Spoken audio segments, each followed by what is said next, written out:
Good morning and welcome to today's session of Moments with Clara. As we stated yesterday, we're going to be addressing the topic of facing Mother's Day without our child. This is so important for us to discuss because often those around us simply are too afraid to address the topic, and we're left wondering, where does everybody feel? Where are they on this? Are they even thinking about me as being a bereaved mom? Do they even understand the feelings and the emotions that I'm going through?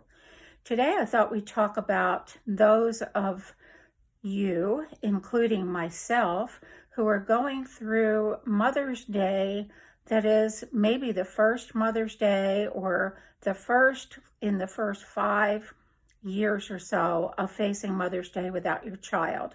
For me, this will be my 5th Mother's Day without my son, Mike. And for various reasons, it's a difficult one this year. And I think that the grief hard hits us really, really terribly hard in year 2 and then again in year 5. And I'm not exactly sure why, except that the reality of the loss has really settled in on our hearts. We understand that this is for real. Our child is not coming back. And that is really difficult to kind of co-join our hearts with our minds. Our minds know this, but our hearts resist the fact that our child is not here. So what do? How do we face this day? Do we face it with total dread? Do we sleep through the day? Do we distance ourselves from others and simply say, I want to be left alone? Do we crawl in our cave of grief and despair? Or what do?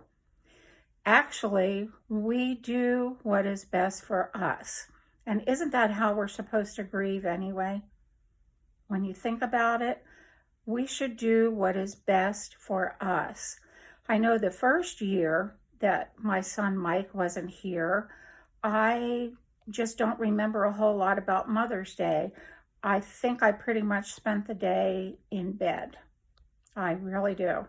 I don't remember anything about it. I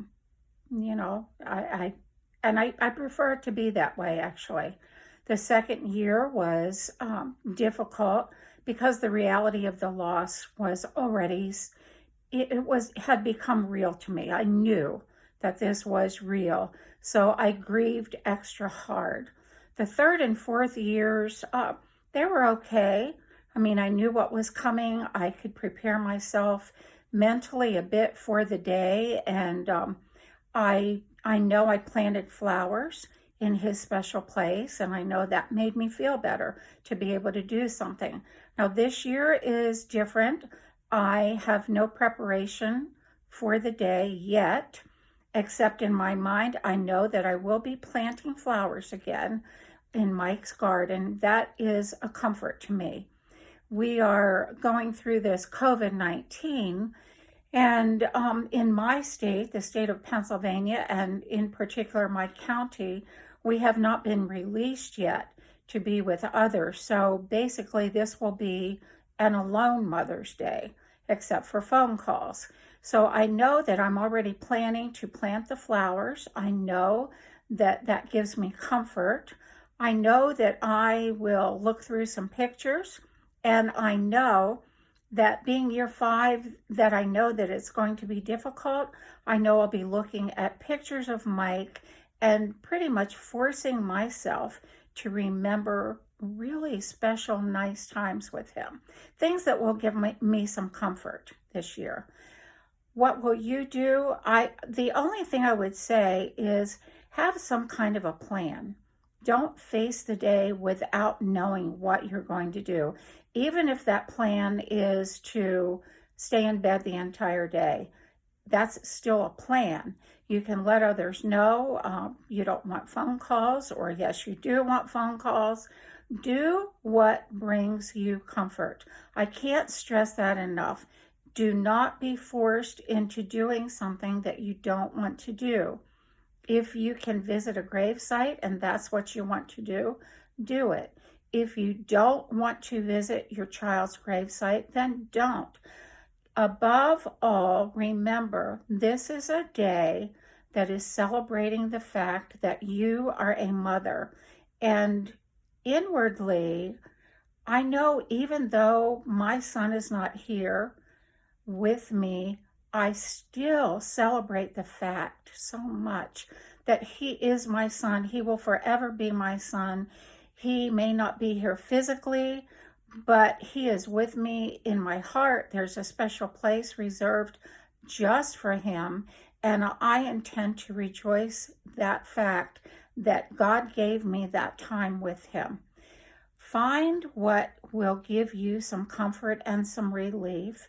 Think about it, really think about it prior to Sunday, and do whatever that is. If it's writing a poem, if it's writing a letter to your child, if it's maybe going through the drive-thru at McDonald's and sitting in a quiet place with a hamburger, maybe that's what you want to do.